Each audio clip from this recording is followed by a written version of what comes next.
এদেশে এখন সামনে কিন্তু বদরের ময়দান অলরেডি আসতেছে। বদরের ইতিহাস পড়েছি যে ছেলে বাবার বিপক্ষে অস্ত্র ধরেছে, স্বামী স্ত্রীর বিপক্ষে অস্ত্র ধরেছে। এবার বলেন তো সেই অবস্থা আসতেছে না? ভোট ভোট না, এটা ভোট যুদ্ধ। শুধু দোয়া দরুদ পড়ে আর তসবিহ পড়ে এবার হবে না, যুদ্ধ যেমন করা লাগে ভোট ও যুদ্ধ, যুদ্ধের ময়দানের মতো আসা লাগবে। অনেকে বলছে না যে যারা ঝামেলা করতে আসবেন বোর মহারণা পরিশোধ করে আসেন, নাই তো বাড়ি আর ঘুরে যেতে পারবেন না। কি সিদ্ধান্ত নিয়ে ফেলেছে দেখেছেন? হয় মরবো নাই মারব। আশা করছি আমার যে ধারণা বাংলাদেশ সম্পর্কে, আমি যতটুকু দেখতে পাচ্ছি এদেশে ইসলাম এবার সংসদে যাবে। আর একবার যদি যেতে পারে না, 5 বছর লাগবে না, মাত্র 2 বছর ইসলাম এমন কায়দা কৌশল চালাবে, কিয়ামতের আগে এদেশে কোনো মুনাফিক আর ইসলামের কাছ থেকে এদেশ কেড়ে নিতে পারবে। কিন্তু অনেক আলেম আমি দেখতে পাই, বহু আলেম এখনো পর্যন্ত অ্যাক্টিভ না। এরা বলে হুজুর দোয়া করেন, গোপনে আছে। গোপনে আছে মানে আপনি এইরকম অবস্থায় যদি বলেন যে আমি গোপনে আছি, আপনি ওপেন হবেন কবে? ইসলাম চলে আসলে আপনি ওপেন হবেন, তখন আপনার দরকার কি? আর আপনার কেন এই ধারণা হয় এই অবস্থা তৈরি হওয়ার পরেও যে ইসলাম যদি না আসে তাহলে আমি অ্যাক্টিভ ভাবে নাজমুল হকের পক্ষে কাজ করবো আর ইসলাম আসবে না, তখন আমার ইমামতি থাকবে? তো আপনি ইমামতি নিয়ে আসেন। ছেলে যদি মাইক হাতে নিয়ে এলাকার মানুষকে শোনায় যে আমার বাবার সম্পদ আমি পাই কি না পাই আমার সন্দেহ লাগে, বলেন তো এটা কি বৈধ সন্তান না জারজ? বলেন বলেন, আপনার বাবার সম্পত্তি আপনি পাবেন না, পাবে কি রবিউল? এরকম তৈরি করে দিল আল্লাহ, এত সহজ। এরপরও আপনার মনের ভেতরে দোদুল্যমান অবস্থা কেন? আশা করছি সব বাদ দিয়ে দেন। ওয়ালা তাহিনু ওয়ালা তাহজানু ওয়া আনতুমুল আ'লাউনা। এখানে যারা আরবি বোঝে আমি তাদেরকে বলছি, আল্লাহ এখানে আনতুম আ'লাউনা শব্দটা এরকম ছিল, অথচ আ'লাউনার আগে আলিফ লাম দিয়ে এটাকে আল্লাহ নির্দিষ্ট করে দিলেন কেন? আরবি গ্রামার যারা পড়ায় জিজ্ঞাসা করেন, মুবতাদা যদি মারেফা হয় খবর সব সময় নাকেরা হয়, কিন্তু এখানে আল্লাহ খবরটাকেও মারেফা বানিয়ে দিয়েছেন আলিফ লাম দিয়ে। আনতুম আ'লাউনা না আনতুমুল আ'লাউনা। খবর যদি কোনো সময় মারেফা নির্দিষ্ট হয়ে যায়, ইফিদুল হাসর, হসরের ফায়দা দেয়, বাংলা অর্থ দাঁড়ায় হবেই। গ্যারান্টি আমির হামজার না আল্লাহর? ওরা যে শাহীবাসী, আল্লাহ যদি গ্যারান্টি দেয় যে আপনার ভয় কিসের আর মনের ভেতরে কেন হীনমন্যতায় ভোগেন? কোনো ভয় নেই, কোনো চিন্তা নেই, কোনো দুশ্চিন্তা নেই। আল্লাহ বলেন বিজয় হবেই যদি মুমিন হতে পারো। কি হতে পারো? বলেন বলেন। আমার প্রশ্ন আমার রাজশাহীবাসীর কাছে, বিজয় দেওয়ার একচ্ছত্র মালিকানা কে? আরো জোরে বলেন। মুমিন হওয়ার মালিক কে? এদিকে আসেন। আল্লাহ মুমিন হবে? আল্লাহ তো মুমিন আছে। একেবারে সব হা বললে হবে? আমি আবার প্রশ্ন করছি, বিজয় দেওয়ার একচ্ছত্র মালিকানা ভারতের, আমেরিকার, কার? আর মুমিন হওয়ার দায়িত্ব কার? আমাদের। তাহলে আমাদের মুমিন হওয়া লাগবে নাকি? আশা করছি আমরা কাঙ্ক্ষিত মানের মুমিন হতে হলে 50টা বিষয় আছে কোরআনের ভেতরে। 50 জায়গায় আল্লাহ মুমিনের বিভিন্ন গুণাবলী দিয়েছেন। আপনারা ওইগুলো দেখে দেখে দেখে দেখে পড়ে নিজের ভেতরে অর্জন করেন। সামনে ইসলাম আসতেছে, আপনি একটু বুক বাঁধেন, বড় আশা নিয়ে বুক বাঁধেন। এবার দেখবেন যে কোরআন দিয়ে বাংলাদেশ চললে কেমন দেখা যায় ইনশাআল্লাহ। কোনো ভয় নেই, যত চাপাবাজি করুক। বিভিন্ন মানুষ দেখছে চাপাবাজি করছে, এই যে ফজু পাগলা কি চাপাবাজ। চুয়াডাঙ্গার একজন আছে দুদু মিয়া, এ চাপা ছাড়া কি আছে? আশা করছি এই মানুষদের কথায় বিভ্রান্ত আমরা হব না। আমরা কোরআনের উপরে 100 ভাগ বিশ্বাস রাখতে চাই। ইনশাআল্লাহ। দরুদ পড়ছি, সালাম পড়ছি নবীর উপরে। তেলাওয়াতকৃত আয়াত আমার সূরা আরাফ 26 নম্বর আয়াত, একটা মাত্র আয়াত পড়েছি। লক্ষ লক্ষ হাদিস থেকে একটা হাদিসের অর্ধেক পড়েছি। এবার আসেন তো এই দুইটার সামনে নিয়ে কিছু কথা বলি। সূরা আরাফ এর বাংলা অর্থ হচ্ছে প্রাচীর। আরাফ নামক একটা প্রাচীর আল্লাহ বানিয়েছেন। অবাইনাহুমা হিজাব وعلى الأعراف رجال يعرفون كلا بسيماهم إلى آخر آيات। আরাফ নামক একটা প্রাচীর আল্লাহ জান্নাত আর জাহান্নামের মাঝে আল্লাহ বানিয়ে রেখেছেন। নবীজি বলেন আল্লাহ এখানে কিছু মানুষকে দাঁড় করিয়ে রাখবে, এদেরকে জান্নাতেও দেবে না, জাহান্নামেও দেবে না। এই এদিকে তাকান। সাহাবী প্রশ্ন করলেন, হে নবী এদেরকে জান্নাতে দেবে না কেন? নবীজি বললেন এরা জান্নাত পাবে না শুধু একটা কারণে, এদের সবই ভালো ছিল, মা বাবার সাথে আচরণ ভালো ছিল না। এবার আসেন আমি মেয়েদেরকে 2 মিনিট বলবো। সম্মানিতা মা বোনেরা, আমি খুব ভালোবাসি আপনাদেরকে, কারণ নবীজি বলেন আমার কাছে 3টা জিনিস প্রিয়, একটা সুগন্ধি, একটা নামাজ, আর একটা মেয়ে মানুষ, সেটা আমার নিজের স্ত্রী। এই জন্য মা বোনদেরকে আমিও ভালোবাসি নবীর হাদিস অনুযায়ী। আরাফ সূরার তাফসীর পড়তে গিয়ে আমি দেখলাম আপনারা অধিকাংশ জাহান্নামে দৌড়াচ্ছেন। নিজে শুধু না, 4 জন পুরুষ মানুষকে সাথে নিয়ে যাচ্ছেন, হয় বাবাকে, নাই বড় ভাইকে, নাই স্বামীকে, নাই বড় ছেলেকে। এই যে আজ সন্তানগুলো আমরা আজ মা বাবার সাথে খারাপ ব্যবহার করার কারণে আমরা আজ আরাফ নামক জায়গায় দাঁড়িয়ে আছি, জান্নাতে যেতে পারছি না। এটা শুধু আমার একা দোষ না, এই দোষে দোষী আমার বউ। এই কথা বলেন না কেন? 100টার 98টা পরিবারে বউর কারণে স্বামী তার মা বাবার হক আদায় করতে পারে না। এরকম বউর আশাই নেই?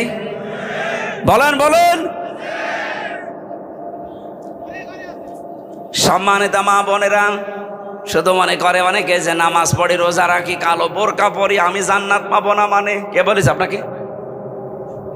আপনার স্বামী যেটা পছন্দ করে ওটা যদি জায়েজ হয়, মাস্ট বি আপনাকে ওটা পছন্দ করা লাগবে। আপনার স্বামী পছন্দ করছে আপনার মা বাবা, তার মা বাবা তার সাথে থাকবে, খেয়ে থাক না খেয়ে থাক তার সাথে থাকবে। কিন্তু আপনি এটা চান না।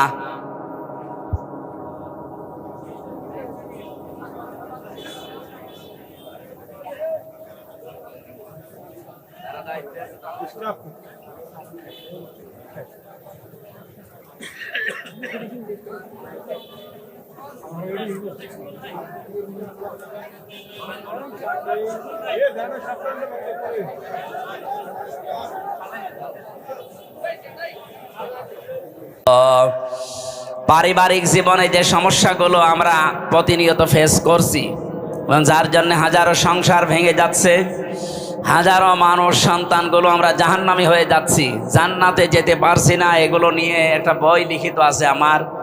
দাম্পত্য জীবনের স্বামী স্ত্রীর যে ঝগড়াঝাটি, কলহ, মারামারি, গন্ডগোল, এবং এটা সমস্যার এই সমাধান কি কি করা লাগে। আমি কোরআন হাদিস থেকে প্রায় 128 পৃষ্ঠা পর্যন্ত লিখেছিলাম বিভিন্ন রেফারেন্স দিয়ে। আমার গাড়িতে পাওয়া যায়, আপনারা মেয়েদের জন্য নিয়ে যাবেন ওই বইটা বিস্তারিত। এই ওয়াজগুলো ওখানে লেখা আছে বাংলায়। আশা করছি ওটা নিয়ে পড়াবেন। ওদের মনটা আল্লাহ যেন ফাতেমাতুজ জোহরার মতো, হযরত রুকিয়ার মতো উদার করে দেন। বলেন আমিন। 2 নম্বরে সাহাবী বললেন, হে নবী এরা জান্নাতে যেতে পারছে না মার বাবার অবাধ্যতার কারণে, তাহলে জাহান্নামেও এরা যাচ্ছে না। নবীজি বললেন, না, এদেরকে আল্লাহ জাহান্নামেও দেবে না। বিশ্ব নবী একটা কথা উচ্চারণ করেছিলেন, এদেরকে আল্লাহ জাহান্নামে দেবে না একটা কারণে, এরা দুনিয়ায় যাই করুক না কেন দিন কায়েমের জন্য এরা চেষ্টায় ছিল। এই হাদিসের যে ব্যাখ্যা আমি পড়েছি, মুহাদ্দিসিন কিরাম লিখেছেন, কোনো মানুষ যদি মন থেকে জমিনে আল্লাহর বিধান কায়েম করার জন্য চেষ্টা করে, দিন কায়েমের জন্য যদিও চেষ্টা অব্যাহত রাখে, জমিনে যদি বিধান কায়েম নাও হয় আল্লাহ তাকে অন্তত জাহান্নামে দেবে না। আপনার চাইতে যেহেতু কোরআন হাদিস হালকা হলেও বেশি পড়েছি, আমি কোরআনের ওপরে আমার অনার্স মাস্টার্স করা আছে, আল্লাহর কসম এই হাদিসের ব্যাখ্যা আমি যা বুঝেছি সেইটাই বোঝাই। এ পৃথিবী থেকে যদি জাহান্নামে যেতে না চান, দিন কায়েমের জন্য যারা এই জমিনে চেষ্টা করছে আপনি তাদের সাথে থাকবেন। কোন জাতিকে যদি আল্লাহ বিজয় দান করে 9টা জিনিস একটা একটা করে তাদেরকে দেখায়। প্রথম নাম্বারে ওয়ারাইতান নাসা ইয়াদখুলুনা ফি দীনিল্লাহি আফওয়াজা। হে নবী, আপনি দেখবেন দলে দলে পালে পালে মানুষ ইসলামে প্রবেশ করছে। সেদিন 100 হিন্দু পরিবার এসেছে। হিন্দু মানুষরাও এখন বিশ্বাস করছে দেশে ইসলাম ছাড়া নিরাপদে থাকার কোনো দল নেই। গোবিন্দচন্দ্র পরামানিক, হিন্দু মহাজোটের মহাসচিব সারা বাংলাদেশের, এই লোকটা সেদিন ফেসবুকে লাইভে এসে জানিয়েছে এই দেশে যদি জামাত ইসলামী রাষ্ট্র ক্ষমতা পায়, যত ধর্মের লোক এদেশে আছে সবাই নিরাপদে থাকবে। আমার মনে হয় হিন্দু গোবিন্দচন্দ্র পরামানিককে আমি কানে কানে বলে দিয়েছিলাম। এটা হিন্দু মানুষ, সেই বিশ্বাস করতে পারে, অথচ অনেক আলেম পর্যন্ত এখন দেখছি নামধারী জালেমের কাতারে। মুরব্বী মানুষ একমা কবরে একবার টাঙায়, এখনো পর্যন্ত জালেম মুনাফিক এবং রাম আর বামদের টাকা খেয়ে ফতোয়া দিচ্ছে যে জামাত ইসলামী কোনো ইসলামী দল না, এটা ভণ্ড ইসলাম, এরা মওদুদের মতবাদ কায়েম করতে চায়। আপনি মরণের আগে এরকম মিথ্যা কথা, মিথ্যা তহমত দিতে পারলেন, আপনার তো ঈমান নসিব হবে না। এত বড় মিথ্যা তহমত দেন কি করে? উনি জেলার সহকারী সেক্রেটারি, জিজ্ঞাসা করেন তো এই দেশে জামাত ইসলামী মওদুদিবাদ প্রতিষ্ঠা করতে চায়। মওদুদি আমাদের ইমামের, আমাদের মাযহাবের ইমামও না, ওনার কোনো মাসলাও আমরা নেই না। ওনার একটা বিষয় শুধু আমরা নিয়েছি যে গণতান্ত্রিক পদ্ধতিতে ইসলাম কায়েম করা। হ্যাঁ, আপনার কাছে যদি এটা ভালো না লাগে আপনি অন্য কোনো পদ্ধতি দিতে পারেন, দেন। আমরা তাকে মাযহাবের ইমাম মানি না, কোনো মাসলার ইমামও তারে মানি না। আর আন্দাজে এই তহমতটা আপনি এই 54 বছর লাগিয়ে দিয়েছেন। এই মিথ্যা কথা বলার জন্যে আমার মনে হয় তার তওবা করা উচিত, না করলেও লোক বেঈমান হয়ে মরবে। কারণ তার জন্য লক্ষ লক্ষ মানুষ বিভ্রান্ত হচ্ছে। একটা মানুষ যদি একজনকে মেরে ফেলে, তাকে মেরে ফেলেন, তার গোনা শেষ। একজন মানুষ যদি 1000 মানুষ হত্যা করার কাণ্ডারি হয়, যেমন হাসিনা, ও তো একজন মারে নাই, ও মানুষ একজন, কিন্তু মানুষ হত্যা করার তালিকায় ওর নাম লক্ষ লক্ষ। এখন হাসিনাকে যদি আপনি একবার মেরে ফেলেন, ওর গোনা মাফ হবে না, ওরে কমপক্ষে 2732 বার মারা লাগবে, তাও শুধু 24 সালের জন্যে। আর বাকি সালগুলো বাদ দিলাম। একজন মানুষকে আপনি এতবার মারতে পারবেন? ওর এত জীবন আছে, আর ওর যা জীবন ও তো জীবনই না, ও তো বোনাস হায়াতে আছে। কি কথা বলে না? ও কি বেশি থাকার কথা? এখন তো মরে যাওয়া দরকার, কারণ এখন আমাদের হায়াত নিয়ে বেশি আছে। যদিও আমাদের দেশে নেই, যেখানে আছে ওই দেশের মানুষের হায়াত এত না গড়, ও যতদিন বেঁচে আছে অন্তত ওনার মরে যাওয়া উচিত। কারণ এই পৃথিবীতে আমি দেখলাম গোপালী, নেপালি আর মোদিজি এসব পালানোর ধান্দায় আছে। তা আমি যেটা বোঝাতে চাই, একজন মানুষ যদি একজন মানুষকে বিভ্রান্ত করে, তার একটা গোনা হয়েছে। আর ওই একটা লোকের কথার দ্বারা, কাজের দ্বারা যদি লক্ষ লক্ষ মানুষ বিভ্রান্ত হয়, ওকে আপনি একবার শাস্তি দিলে ওর গোনা মাফ হবে না। এই জন্য ইসলামের নাম নিয়ে হোক আর অন্য কোনো নাম নিয়ে হোক, এদেশে যেহেতু এখন সব ইসলাম এক জায়গায় হওয়ার একটা সম্ভাবনা দেখা অলরেডি দিয়েছে। যাদের ভেতরে এতদিন ছোটখাটো বিষয় নিয়ে মত পার্থক্য ছিল, এখন সব বাদ দিয়েছে। তারা বলছে এবার ইসলামের বাক্স যাবে একটা, এই জন্যই তো জালেম আর মুনাফিকদের মাথা খারাপ হয়ে গেছে। তারা এতদিন যারা আমারে বলতো হুজুর দোয়া করেন, এখন দোয়া না বদ দোয়ার জন্য ডাকে না। তারা বুঝে ফেলেছে যে 8 দল না, এদেশে আরো যারা ইসলাম চায় তারা যদি সব এক হয়ে যায়, এখন যাদের ডাকে সাড়া দিয়ে হচ্ছে তাদের বিরুদ্ধে টার্গেট লাগাও। এই কারণে জামাত ইসলামী ভণ্ড, এরা মওদুদিবাদ, এই কথাগুলো এই 54 বছর পরে আবার নতুন করে আরম্ভ করেছে অনেক আলেম নামে জালেম। আমি জালেমই বলবো, কারণ মিথ্যা কথা বলেন কেন আপনি? সুতরাং জামাত ইসলামী এখন আর ফো দিয়ে শুধু তাবিজ করে এদেশ থেকে উড়িয়ে দেওয়া যাবে না। এ কিন্তু রাজধানী থেকে শুরু করে ওয়ার্ড পর্যন্ত এদের কমিটি এখন একেবারে মানে শিকড় গেড়ে অলরেডি মাটি নিচে চলে গেছে। এই জন্য এই সমস্ত ধান্দায় যারা আছেন, এই ধান্দাবাজি বাদ দেন। এদেশের মানুষ এখন কিন্তু সচেতন। আগস্টের 5 তারিখের আগে এদেশের মানুষ আর বসবাস করে না। এখন চলছে সেপ্টেম্বর মাসের 17 তারিখ না 18 তারিখ। এই জন্য হিসাব নিকাশ করে চলেন। আশা করছি আপনাদের বিবেক খুলবে। এরপরও যদি কেউ দাদা বাবুদের কথায় নাচেন, যা হয়েছে আপার আপনাদেরও তাই হবে। আপনাদের আমরা ভালোবাসি, আপনারা মাজলুম মানুষ। আশা করছি অন্তত ভারতের আগ্রাসন যেন এদেশে আর ডানা বাঁধতে না পারে। যাদের দ্বারা বাঁধবে জাতি কিন্তু খুব সতর্ক, তাদেরকে চিনে ফেলবে, জীবনের মতো তাদেরকে তালাক দেবে। এদেশে কোনো ভারত প্রীতি চলবে না। কথা বলেন না কেন? এই দেশ যদি চলে, দেশের 18 কোটি মানুষের সিদ্ধান্ত অনুযায়ী চলবে। কোন দাদা কোন বাবার কথায় আমরা চলতে চাই না।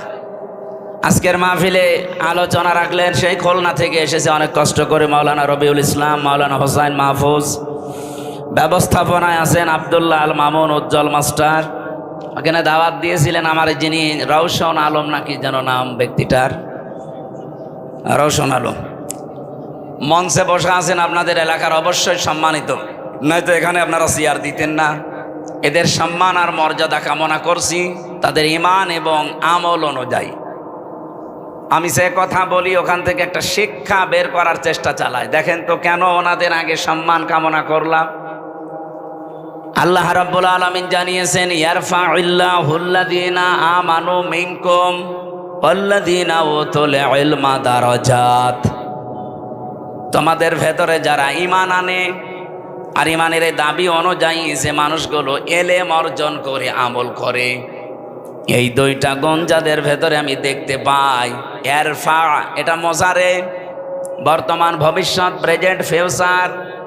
আল্লাহ পাক দারাজাতুন না দিয়ে দারাজাত বহু বচন দিয়ে জানাতে চেয়েছেন। এই 2টে গুণে গুণান্বিত যারা অর্জন হবে, দিন যত যাবে তাদের মর্যাদা তত বাড়তেই থাকবে। আল্লাহ শুধু বাড়িয়ে দেবে তা না, বাড়াতেই থাকবে। এই জন্য আশা করছে যারা এখানে স্টেজে চেয়ার পেয়েছেন, ঈমান অবশ্যই আপনাদের আছে। ঈমান এবং আমল করা লাগবে আপনাদের জ্ঞান যোগ্যতা এলেম অনুযায়ী। কারণ বহু মানুষ তাদের জ্ঞান অনুযায়ী যোগ্যতা অনুযায়ী কাজ করে না, এই জন্যে তাদের মর্যাদার সম্মান দুনিয়াতে আল্লাহ আরো নষ্ট করে দেয়। কথা বোঝেন আমার? আমি নাম নিলাম না। বহু মানুষের জ্ঞান আছে, যোগ্যতা আছে, কিন্তু সে অনুযায়ী সে চলে নাই। এই জন্য আল্লাহ পাক তাকে তার উপরে তুলতে তুলতে এত নিচে নামিয়ে দিয়েছে যে সেখান থেকে আর উঠে আসা সম্ভব না। আপনাদের এই আসনের যিনি মন্ত্রী ছিল, কোথায় উঠেছিল? আল্লাহ এত নিচে নামিয়ে আছে। আমি সেদিন কোন দেশে যেন গিয়েছিলাম, সিঙ্গাপুর নাকি মালয়েশিয়া যেন, সেখানে যে দেখি নিচে বসলাম, হোটেলে দেখি চা খাচ্ছে। সালাম দিলাম, আসসালামু আলাইকুম। ওয়ালাইকুম আসসালাম বলবে তো না, বলছো হুজুর আমরা আগেই পালিয়েছি। আর সালামের জবাব না দিয়ে বলে ওয়ালাইকুম আসসালাম বলবে। আপনি পালালেন কেন? এটা কোন জেলা যেন? রাজশাহী। এ পাশে নাটোর, ওখানে আর এক মন্ত্রী ছিল, খালি পলক মারে। কি অবস্থা এখন দেখেন। সেদিন আমি আদালতে হাজিরা দিতে গিয়েছিলাম আমার মামলার, যে দেখে আল্লাহর ওলি কাঁদতেছে। অথচ কি গেট আপ ছিল দেখেছেন, এক এক সময় এক এক সাজে থাকতো। এখন আপনজন বলতে তার কাছে আর কেউ নেই, তার যে পরিচয় দেবে সে পরিচয় দিলেও ভয় পায়। আপনজন যারা স্ত্রী পুত্র শব্দ বাইরের দেশে চলে গেছে, তার কাছে এখন এক প্যাকেট বিরিয়ানি নিয়ে খাবার নিয়ে কেউ যাবে সেই রকম মানুষও নেই। অথচ কি দাপট ছিল তার। এই জন্য আমার মনে হয় পলক সাহেবের কাছে শিক্ষা নেওয়া দরকার। মাত্র 1 বছর 1 মাসে তার চেহারা যা হয়েছে আপনি এখন দেখলেও চিনতে পারবেন না পলক না পলকের দাদা। কি অবস্থা হয়েছে। আমিও 3 বছর ছিলাম, কিন্তু আমার চেহারাটা পাল্টায়নি। যদিও এরকম 100 গুণ কষ্ট আমারে দিয়েছে।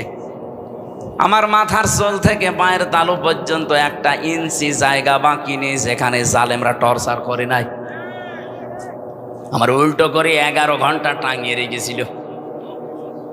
এত পিটানো পিটিয়েছে, প্রায় 4-5 জন মিলে চোখ বেঁধে। আমার পেছনে শুধু ম্যাডাম ছাড়া কাউকে দেখানো যায় না।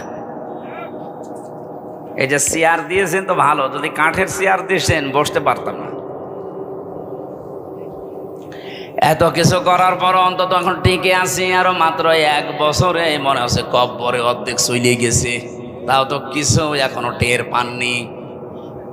জালেম যারা এখনো পর্যন্ত, যে মানুষগুলোর বৃদ্ধি কমে না, তারা যেন মাঝে মাঝে পলকের দিকে একটু তাকায়। তাকানো লাগবে না, শুধু ওর ছবির দিকে তাকাবেন আর পলক মারবেন। এই জন্য জ্ঞান ছিল তার, ইমানও ছিল কম বেশি, কিন্তু জ্ঞান অনুযায়ী কাজ না করার কারণে আল্লাহ তুলেছিল উপরে। এখন এত নিচে নামিয়েছে, সেখান থেকে উঠে আসা আর সম্ভব না। যা স্বপ্ন দেখতে পারেন, কিন্তু বাস্তবে রূপ নেওয়া অত সহজ না।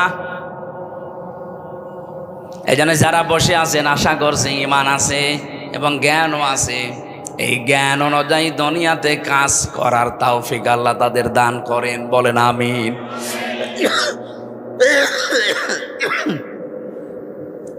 সামনে বসা মুসলমান ভাইরা কষ্ট করে আছেন বসে। এটা একটা আলিম মাদ্রাসা, এখানে বহু আলেম আছে। আলেমদের সম্মান মর্যাদা দুনিয়া আখেরাতে কামনা করছে আল্লাহ যেন দান। কিচ্ছু লাগবে না ভাই। পর্দার আড়ালের সাথে ডানে বামে না, বিভিন্ন জায়গায় তারা বসে আছে। সম্মানিতা মা এবং বোনেরা, প্রশাসনের ভাইরা, প্রাণ প্রিয় রাজশাহীবাসী, আল্লাহর দরবারে শুকরিয়া জানাচ্ছি যে এই বৃষ্টি মুখর দিন, রাতেও আমাদের সারা রাত আজকে বৃষ্টি এখানেও হয়েছে, হয়তো নয়তো এতে কাদা মাটি। সুতরাং এই ঘন্টা 2-3 সময় আল্লাহ আমাদেরকে কোরআন শোনার জন্য যে একটু বের করে দিলেন। আমরা তাফসীর আকারে কথা বলতে চাই, আপনারা থাকবেন তো ইনশাল্লাহ। এখানে মাগরিবের আজানের 10 মিনিট আগে আমরা ছেড়ে দেবো ইনশাল্লাহ। দল মত নির্বিশেষে অনুষ্ঠান। এটা কি শুধু জামাত ইসলামী বাংলাদেশের অনুষ্ঠান না, এ কোরআন শরীফ শুধু জামাত ইসলামী বাংলাদেশের না। কিছু কিছু মানুষ এখন কথা তুলতেছে যে এনাদের নামে ইসলাম শব্দ থাকা জায়েজ নেই। কেন? তারা বলছে আমরা শুধু কোরআন মানি আর হাদিস মানি, এজমা কিয়াস ইজতিহাদ এগুলো আমরা মানি না। তা আপনি তো কোরআনও মানেন না, হাদিসও মানেন না, শুধু মানেন চাপাবাজি আর সাদাবাজি। বলে আপনাদের জীবন যারা একথা বলে যে জামাত ইসলামী বাংলাদেশ, এখানে ইসলাম শব্দ থাকা যাবে না, শুধু জামাত বাংলাদেশ। আপনারা দলিল দিচ্ছেন যে আমরা কোরআন আর হাদিস মানি, বাকি কিছু মানি না। ওনারা যা করে কোরআন হাদিসে পড়ে না, আপনি যা করেন ওটা কোরআন হাদিসে পড়ে। আপনার চাঁদাবাজি আর সাদাবাজি কোরআনের কোন জায়গায় আছে আপনি দেখান তো। সেদিন একটা হাদিস পড়ছিলাম জেলা ইউনিটের বৈঠকে, বিশ্বনবী জানিয়েছেন আনাবি যাররিন রাদিয়াল্লাহু তাআলা আনহু قال قال النبي صلى الله عليه وسلم من ادعى ما ليس له فليس منا وليتبوأ مقعده من النار। মুসলিম শরীফের হাদিস, একটু খেয়াল করে শুনবেন। নবীজি বলেন যে জিনিস তোমার না, ওই জিনিস যদি তুমি নিজের দায়িত্বে নিয়ে নাও, তাহলে 2টা শাস্তি ওই দিন থেকে তোমার শুরু হয়ে যাবে।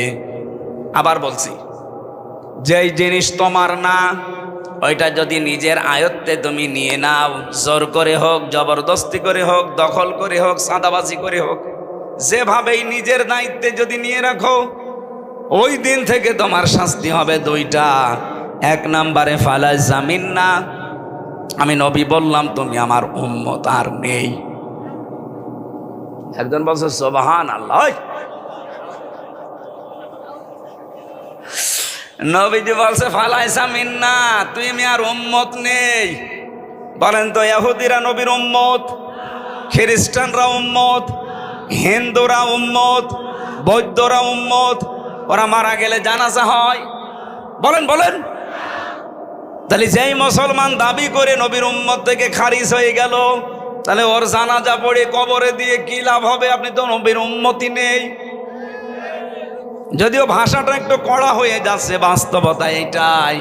যারা অন্যের সম্পদ আজ নিজের দখলে নিয়ে বহু আনন্দে আছেন, আপনার নামের আগে মোহাম্মদ থাকতে পারে, আল্লাহর কসম আপনি নবীর উম্মত নেই।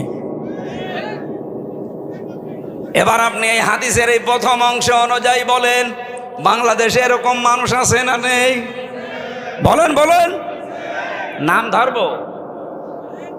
এ রাজশাহীতে বহু অলিয়া আল্লাহর নাম আমি জানি। দুই নম্বরটা আরো কঠিন, ওয়ালিয়াতাবাওয়া মাকআদাহু মিনান নার, সে যেন জাহান্নামে নিজের একটা স্থান বরাদ্দ করে নিল। আমার তো এই হাদিস পড়ার পর থেকে ভয় যে 1 বছর 1 মাসে বহু নবীর উম্মত দাবিদার খারিজ হয়ে গেছে। আমি আমার কুষ্টিয়ারটা জানি, বহু মানুষ এখন আর নবীর উম্মত নেই। ইহুদি মরে গেলে যদি আমারে জানাজা পড়াতে না ডাকেন, নবীর উম্মত যে লোকটা আর নেই, ও মরে গেলে আমারে জানাজা পড়াতে ডাকেন কেন? ওর জন্য আমি না কাবার ইমামও যদি এসে জানাজা পড়াই কবুল হবে? বলেন বলেন, কি বলবে সেই ইমাম সাহেব এসে? বিসমিল্লাহি ওয়া আলা মিল্লাতি রাসূলিল্লাহ, আল্লাহর নামে রাসূলের দলে তুলে দিয়ে গেলাম। অত আল্লাহর নামেও নেই, রাসূলের দলেও নেই। আশা করছি আপনার বিবেকে ধাক্কা লাগবে। এরপরেও যদি কারো বিবেক না খোলে, আমার মনে হয় তার বিবেকের ওপরে কুকুরে পেশাব করেছে। দেখেন স্যার বলছে ঠিক। 2 নাম্বারটা যেহেতু আরো কড়া, ওয়ালিয়াতাবাওয়া মাকআদাহু মিনান নার, সে যেন জাহান্নামে নিজের একটা স্থান বরাদ্দ করে নিল। আল্লাহ তুমি আমাদেরকে বাঁচাও। হ্যাঁ, এখানে একটা টিকা আছে, হাদিসের টিকাটাও বলছি, এদিকে তাকান। বহু মানুষ এই 1 বছরের ভেতরে ফতোয়া দিয়েছে যে বাংলাদেশ জামাত ইসলাম এই হাদিসের ভেতরে আছে। কেন? কারণ তারা ইসলামী ব্যাংক দখল করে নিয়েছে। এত বড় ডাহা মিথ্যা কথা আপনি বলতে পারলেন? আপনার বাবার যাদের ব্যাংক তারা ফেরত পেয়েছে, এদের মাথার ঘাম পায়ে ফেলা ব্যাংকটা এতদিন হাত ছাড়া হয়ে গিয়েছিল, এতদিন কেড়ে নিয়েছিল জালেমরা, এখন তারা ফেরত পেয়েছে। এটা চিন্তায় বলে না নিজের জিনিস নিজে ফেরত পাওয়া। আপনার কোনো জিনিস যদি হাতছাড়া হয়ে যায়, ওইটা যদি আপনি ফেরত পান, তাহলে এই হাদিসের শাস্তির আওতা মুক্ত থাকবেন। সুতরাং আন্দাজে এই দোষ দেওয়া যাবে না যে এরাও ছিনতাইকারী। ডাকসুতে নির্বাচনে যারা ভোট দিয়েছে, কেন্দ্রীয় একজন নেতা, আমি নাম নিলাম না, উনি কালকে রাত 12টার সময় টকশে বলছিল যে আমি কেন্দ্রের দায়িত্বে আছি, অথচ আমার 2 জন ভাতিজা ঢাকা বিশ্ববিদ্যালয়ে, তারা আমার দলের লোককে ভোট না দিয়ে ভোট দিয়েছে শিবিরকে। জিজ্ঞাসা করলাম বাড়িতে এসে যে ভোট দিয়েছিস কাকে? বলছে চাচা শিবিরকে। কেন? ওরা পানি খেতে দেয়, পানির ফিল্টার দিয়েছে, এসি লাগিয়ে দেয়, আর আপনি যাদের কথা বলেন ওরা এসি খুলে দেয়, পানির ফিল্টার ফেলে দেয়। আপনি বাঁচাবেন কি করে? আপনার নিজের ভাতিজায় হাতছাড়া হয়ে যাচ্ছে। এদেশে এখন যে অবস্থা চলছে, জোর করে জবরদস্তি করে টিকে থাকা এই দেশের মানুষের কাছে আর সম্ভব না। এদেশের মানুষের মনের ভেতরে প্রবেশ করতে হলে এদের জন্য কাজ করা লাগবে। কথা বলেন না কেন? আর এই সক্ষমতা বাংলাদেশ জামাত ইসলামের ভেতরে আছে।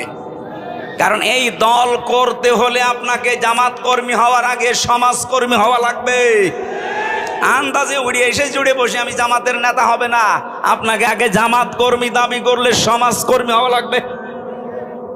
বাংলাদেশ জামাত ইসলামীতে ওয়ার্ড থেকে শুরু করে কেন্দ্র পর্যন্ত একটা মানুষ আপনি দেখাতে পারবেন না যেখানে কাজ ছাড়া কেউ আছে।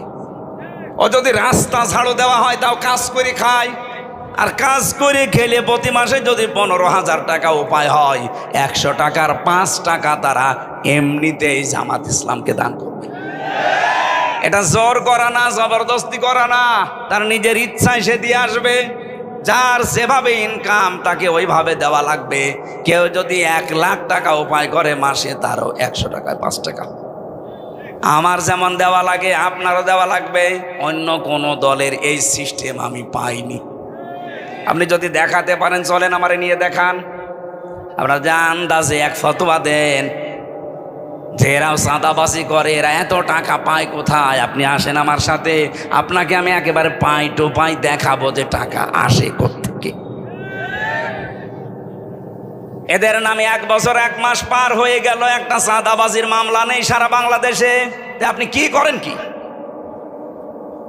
এখনো পর্যন্ত মিথ্যা দোষ এদের ওপরে চাপিয়ে দেন যে ছাত্রলীগ এদেরকে ভোট দিয়েছে। আপনার বিবেকে কি হয়েছে বলেন তো? ছাত্র দল যদি 5,000 ভোট পায়, ঢাকা বিশ্ববিদ্যালয়ে ছাত্র শিবিরে মনে করেন 5,000, এখনো যে 9,000 বেশি পেয়েছে, 9,000 কি ফেরেস্তা দিয়েছে? আপনারা বলছেন ছাত্রলীগ দিয়েছে, আপনার লজ্জা করে না কথা বলতে? তাদের নিষিদ্ধ করা হয়েছে, দেশ থেকে তারা পালিয়েছে। আপনি এত দিন ধরে রাজনীতি করে এরা 14,000 প্লাস পায়, আর আপনি 5,000। আপনার বরাবরও যদি হয় 9,000 ভোট বেশি পায় কি করে, তাহলে আপনার রাজনীতি করার দরকার কি? আপনি তো দেউলিয়া হয়ে গেছেন। এই গোপন কথা মানুষকে বলা লাগে? এসব কথা বললে মানুষ বুঝে ফেলবে না? এমনিতেই দলে দলে মানুষ আসতেছে। আজ বড় বড় ব্যবসায়ী যারা বাংলাদেশের, সব আমিরে জামাতের কাছে যে ধর্ণা দিচ্ছে যে আপনারা আছেন, আমাদের চিন্তা নেই। কেন আপনাদের কাছে জানে কেন? এই দেশে এখন দল 2টা, হয় ইসলাম না ইসলামের হয় বিপক্ষে। এখন এক দল আছে এই দেশে শয়তানের দল, আর এক দল আল্লাহর দল। সে যে নামে আসুক, যারা আল্লাহর বিধান কায়েম করতে চায় তারা আল্লাহর দল, যারা শয়তানের বিধান কায়েম করতে যায়, মানুষের তৈরি করা আইন, সে যে নামে আসুক ও শয়তানের দল। কথা বলেন না কেন? সুতরাং এই দেশে আর আপনি মাঝখানে থাকতে পারবেন না, যে কোনো একদিকে যাওয়াই লাগবে। হয় থাকবেন না যাবেন। এদেশে এখন সামনে কিন্তু বদরের ময়দান অলরেডি আসতেছে। বদরের ইতিহাস পড়েছি যে ছেলে বাবার বিপক্ষে অস্ত্র ধরেছে, স্বামী স্ত্রীর বিপক্ষে অস্ত্র ধরেছে। এবার বলেন তো সেই অবস্থা আসতেছে না? ভোট না, এটা ভোট যুদ্ধ। শুধু দোয়া দরুদ পড়ে আর তসবিহ পড়ে এবার হবে না। যুদ্ধ যেমন করা লাগে, ভোট ও যুদ্ধের ময়দানের মতো আসা লাগবে। অনেকে বলছে না যে যারা ঝামেলা করতে আসবেন বোর মহারণা পরিশোধ করে আসেন, নাই তো বাড়ি আর ঘুরে যেতে পারবেন না।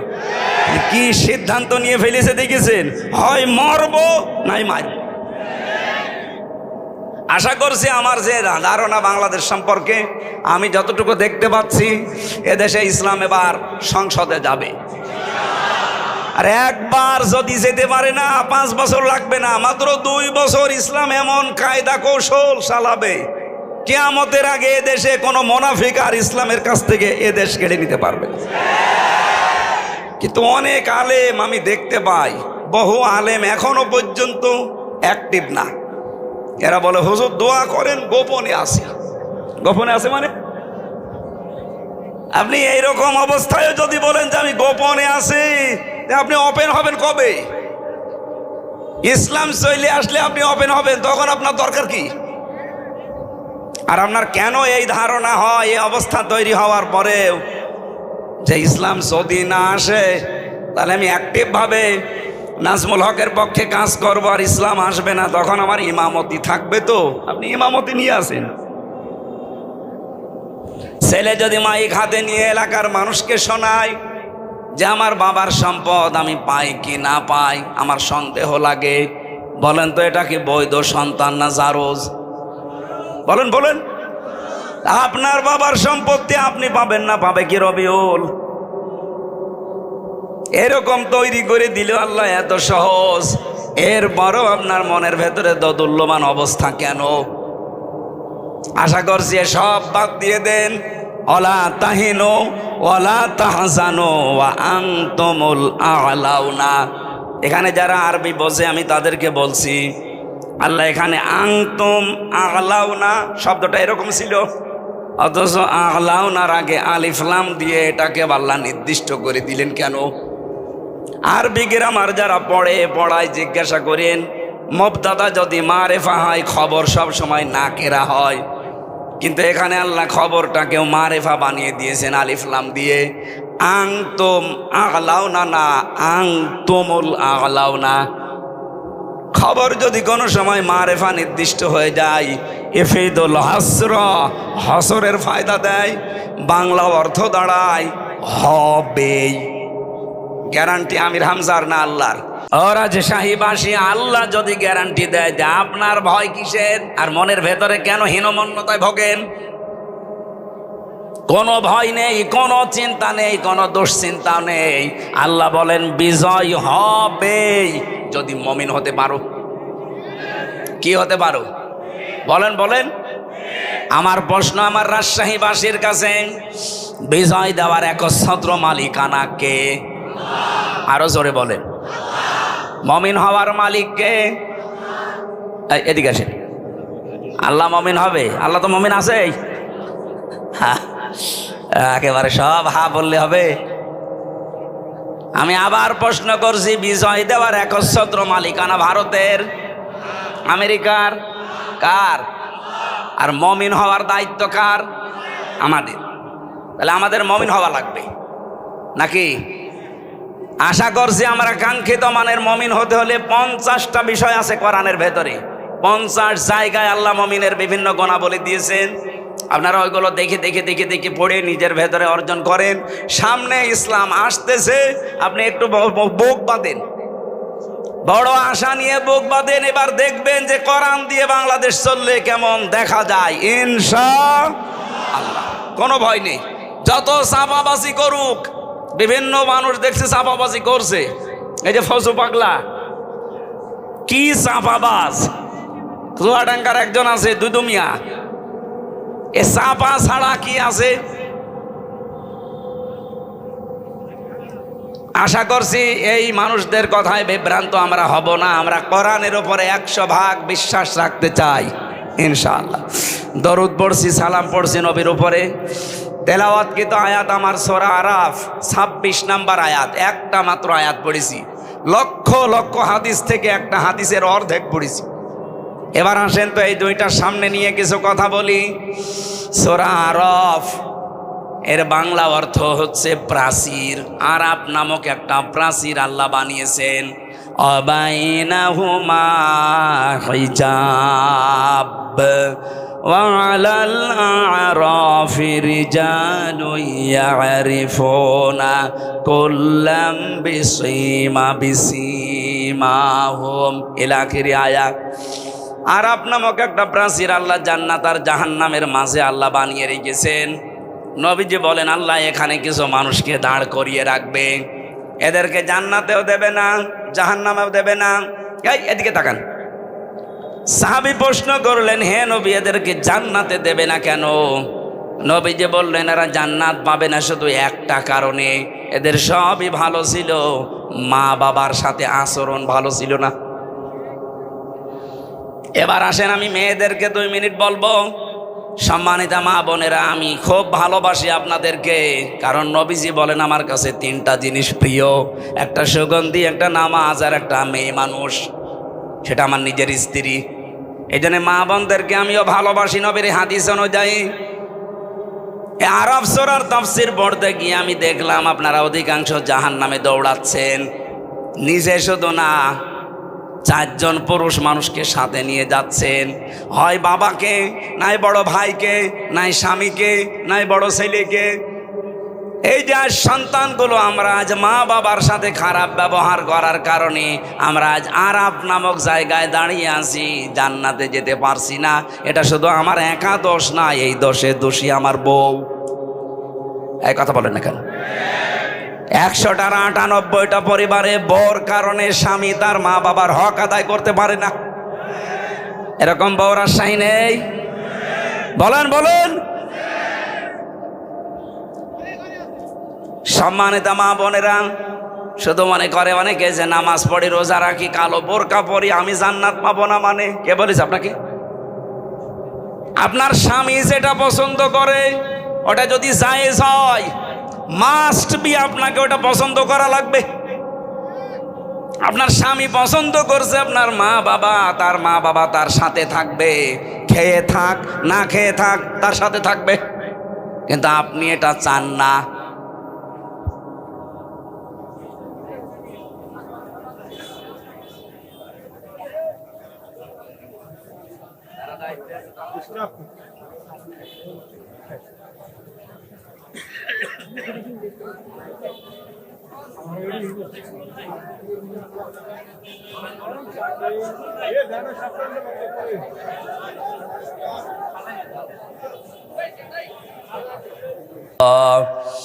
পারিবারিক জীবনে যে সমস্যাগুলো আমরা প্রতিনিয়ত ফেস করছি, যার জন্য হাজারো সংসার ভেঙে যাচ্ছে, হাজারো মানুষ সন্তানগুলো আমরা জাহান্নামী হয়ে যাচ্ছি, জান্নাতে যেতে পারছি না, এগুলো নিয়ে একটা বই লিখিত আছে আমার। দাম্পত্য জীবনের স্বামী স্ত্রীর যে ঝগড়াঝাটি, কলহ, মারামারি, গন্ডগোল এবং এটা সমস্যার এই সমাধান কি কি করা লাগে, আমি কোরআন হাদিস থেকে প্রায় 128 পৃষ্ঠা পর্যন্ত লিখেছিলাম বিভিন্ন রেফারেন্স দিয়ে। আমার গাড়িতে পাওয়া যায়, আপনারা মেয়েদের জন্য নিয়ে যাবেন ওই বইটা বিস্তারিত। এই ওয়াজগুলো ওখানে লেখা আছে বাংলায়। আশা করছে ওটা নিয়ে পড়াবেন, ওদের মনটা আল্লাহ যেন ফাতেমাতুজ জোহরার মতো, হযরত রুকিয়ার মতো উদার করে দেন। বলেন আমিন। 2 নম্বরে সাহাবী বললেন, হে নবী, এরা জান্নাতে যেতে পারছে না মার বাবার অবাধ্যতার কারণে, তাহলে জাহান্নামেও এরা যাচ্ছে না? নবীজি বললেন, না, এদেরকে আল্লাহ জাহান্নামেও দেবে না। বিশ্ব নবী একটা কথা উচ্চারণ করেছিলেন, এদেরকে আল্লাহ জাহান্নামে দেবে না একটা কারণে, এরা দুনিয়ায় যাই করুক না কেন দিন কায়েমের জন্য এরা চেষ্টায় ছিল। এই হাদিসের যে ব্যাখ্যা আমি পড়েছি, মুহাদ্দিসিন গ্রাম লিখেছেন, কোনো মানুষ যদি মন থেকে জমিনে আল্লাহর বিধান কায়েম করার জন্য চেষ্টা করে, দিন কায়েমের জন্য যদিও চেষ্টা অব্যাহত রাখে, জমিনে যদি বিধান কায়েম নাও হয়, আল্লাহ তাকে অন্তত জাহান্নামে দেবে না। আপনার চাইতে যেহেতু কোরআন হাদিস হালকা হলেও বেশি পড়েছি, আমি কোরআনের ওপরে আমার অনার্স মাস্টার্স করা আছে, আল্লাহর কসম এই হাদিসের ব্যাখ্যা আমি যা বুঝেছি সেইটাই বোঝায়। এ পৃথিবী থেকে যদি জাহান্নামে যেতে না চান, দিন কায়েমের জন্য যারা এই জমিনে চেষ্টা করছে, আপনি তাদের সাথে থাকবেন। কোন জাতিকে যদি আল্লাহ বিজয় দান করে, 9টা জিনিস একটা একটা করে তাদেরকে দেখায়।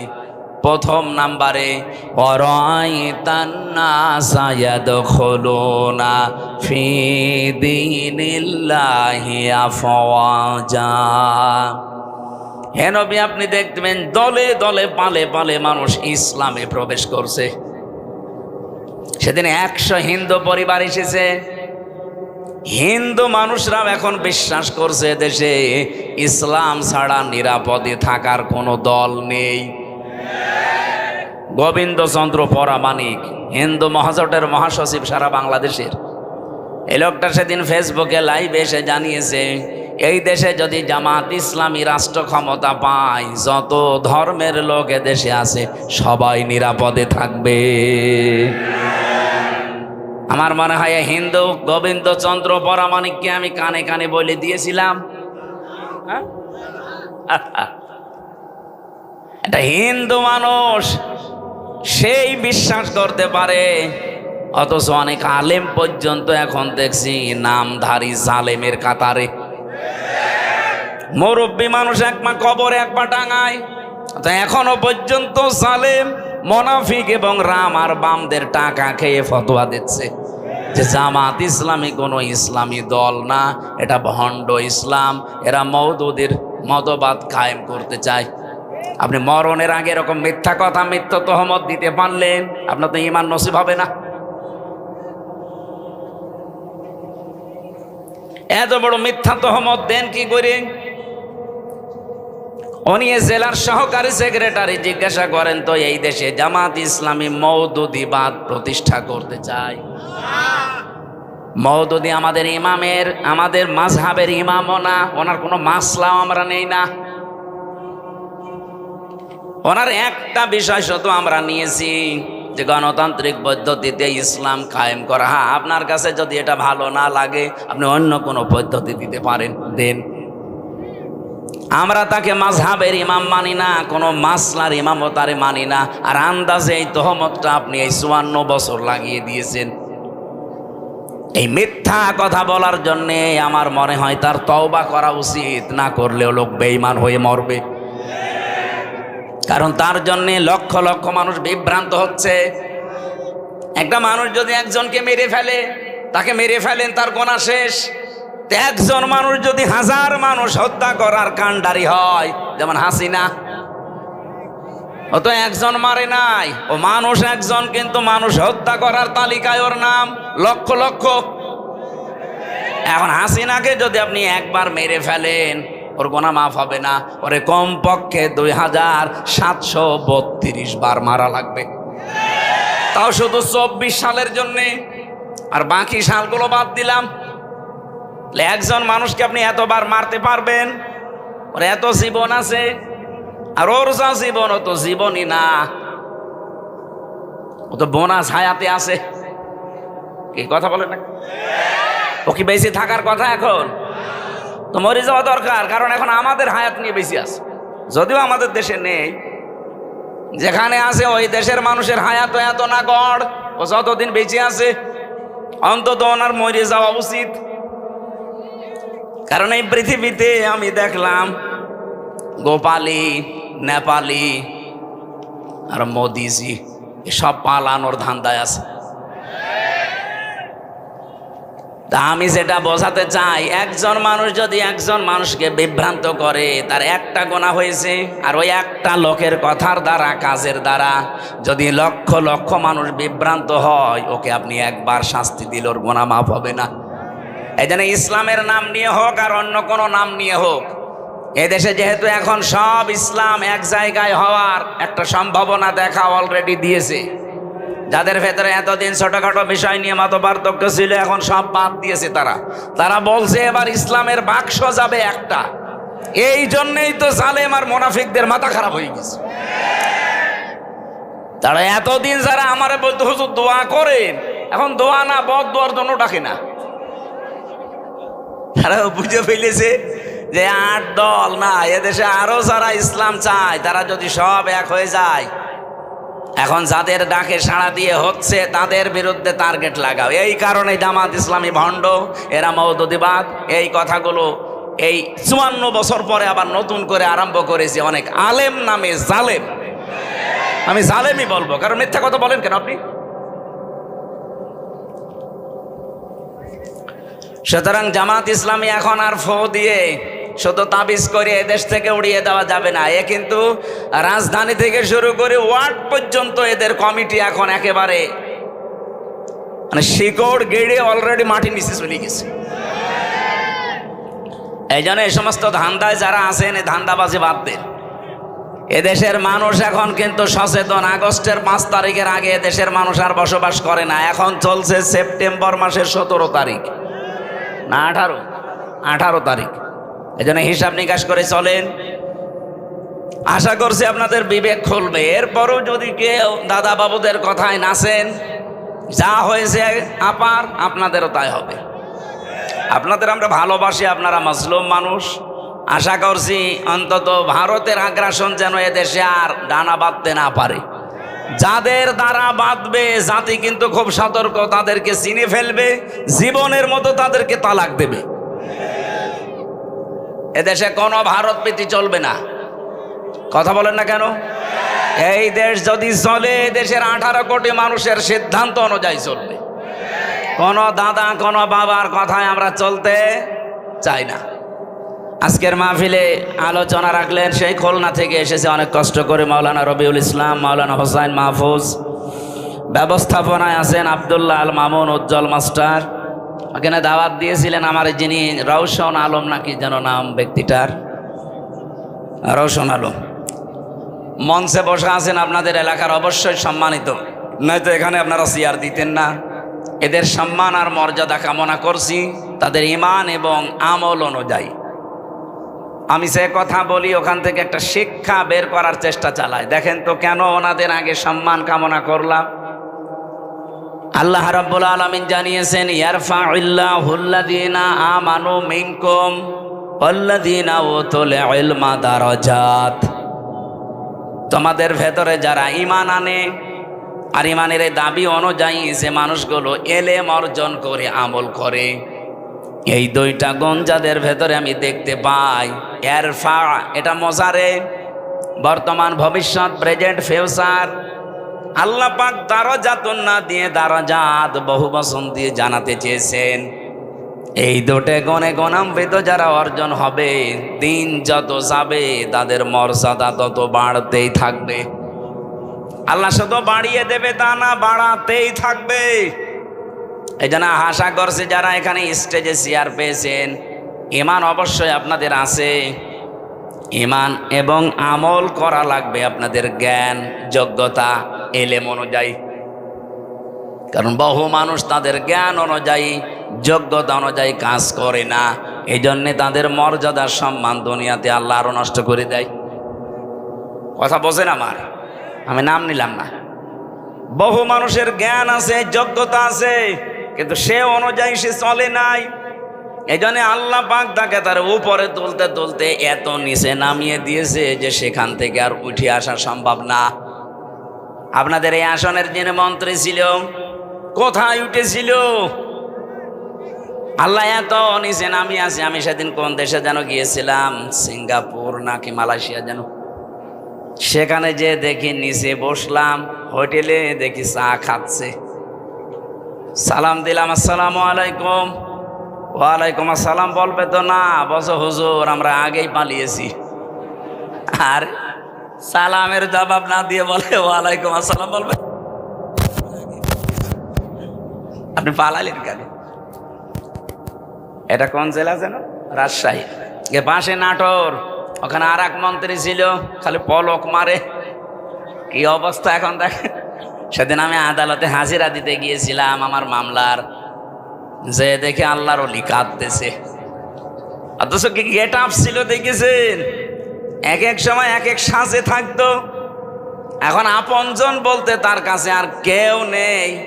তার যে পরিচয় দেবে সে পরিচয় দিলেও ভয় পায়। আপনজন যারা স্ত্রী পুত্র শব্দ বাইরের দেশে চলে গেছে, তার কাছে এখন এক প্যাকেট বিরিয়ানি নিয়ে খাবার নিয়ে কেউ যাবে সেই রকম মানুষও নেই। অথচ কি দাপট ছিল তার। এই জন্য আমার মনে হয় পলক সাহেবের কাছে শিক্ষা নেওয়া দরকার। মাত্র 1 বছর 1 মাসে তার চেহারা যা হয়েছে আপনি এখন দেখলেও চিনতে পারবেন না পলক না পলকের দাদা। কি অবস্থা হয়েছে। আমিও 3 বছর ছিলাম, কিন্তু আমার চেহারাটা পাল্টায়নি। যদিও এরকম 100 গুণ কষ্ট আমারে দিয়েছে। আমার মাথার চুল থেকে পায়ের তালু পর্যন্ত 1 ইঞ্চি জায়গা বাকি নেই যেখানে জালেমরা টর্চার করে নাই। আমার উল্টো করে 11 ঘন্টা টাঙিয়ে রেখেছিল। এত পিটানো পিটিয়েছে, প্রায় 4-5 জন মিলে চোখ বেঁধে। আমার পেছনে শুধু ম্যাডাম ছাড়া কাউকে দেখানো যায় না। এই যে চেয়ার দিয়েছেন তো ভালো, যদি কাঠের চেয়ার দিয়েছেন বসতে পারতাম না। এত কিছু করার পর অন্তত এখন টিকে আছি। আরো মাত্র 1 বছরে মনে হচ্ছে কব্বরে অর্ধেক চলে গেছে, তাও তো কিছু এখনো টের পাননি। জালেম যারা এখনো পর্যন্ত যে মানুষগুলোর বৃদ্ধি কমে না, তারা যেন মাঝে মাঝে পলকের দিকে একটু তাকায়। তাকানো লাগবে না, শুধু ওর ছবির দিকে তাকাবেন আর পলক মারবেন। এই জন্য জ্ঞান ছিল তার, ঈমানও ছিল কম বেশি। কিন্তু জ্ঞান অনুযায়ী কাজ না করার কারণে আল্লাহ তুলেছিল উপরে, এখন এত নিচে নামিয়েছে, সেখান থেকে উঠে আসা আর সম্ভব না। যা স্বপ্ন দেখতে পারেন কিন্তু বাস্তবে রূপ নেওয়া অত সহজ না। এই জন্য যারা বসে আছেন আশা করছে ঈমান আছে এবং জ্ঞানও আছে, এই জ্ঞান অনুযায়ী দুনিয়াতে কাজ করার তৌফিক আল্লাহ তাদের দান করেন, বলেন আমিন।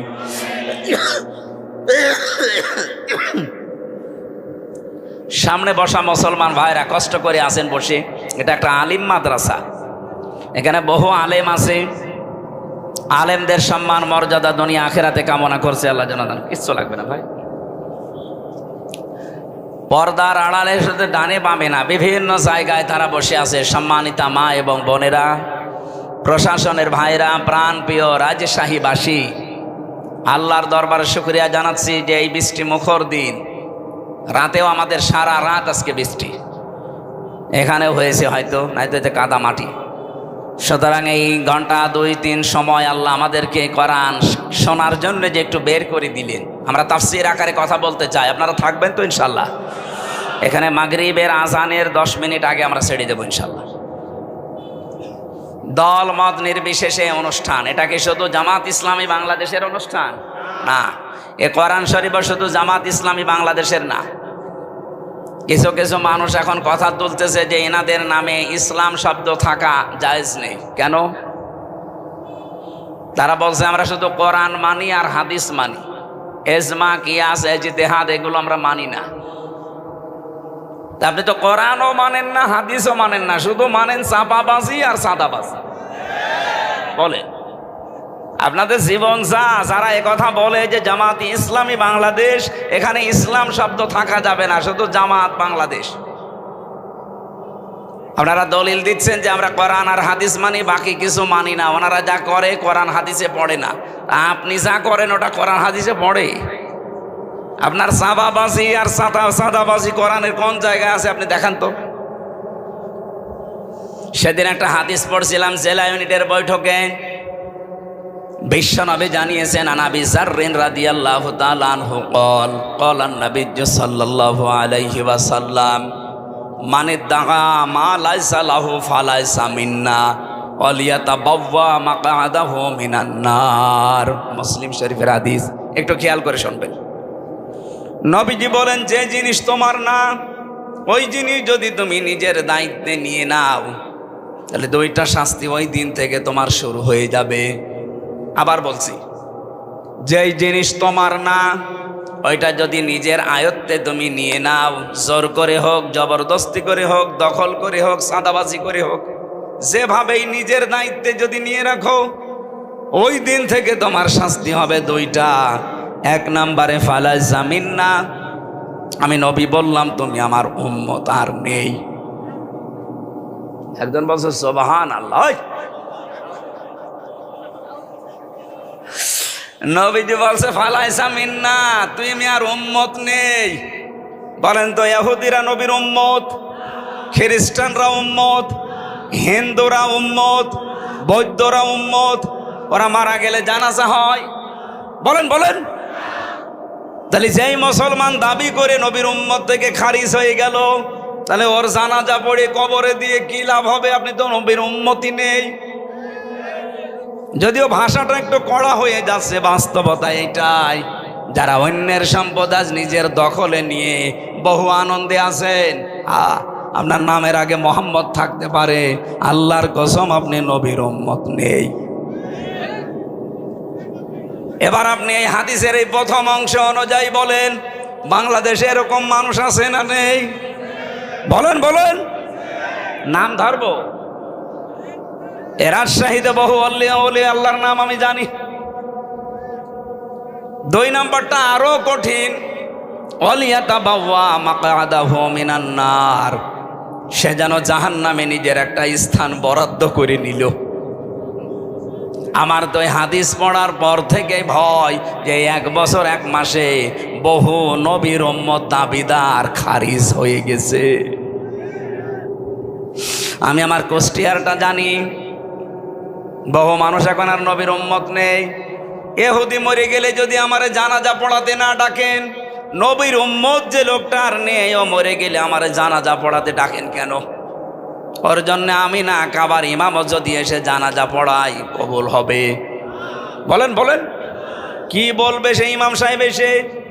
বিসমিল্লাহি ওয়া আলা মিল্লাতি রাসূলিল্লাহ, আল্লাহর নামে রাসূলের দলে তুলে দিয়ে গেলাম। অত আল্লাহর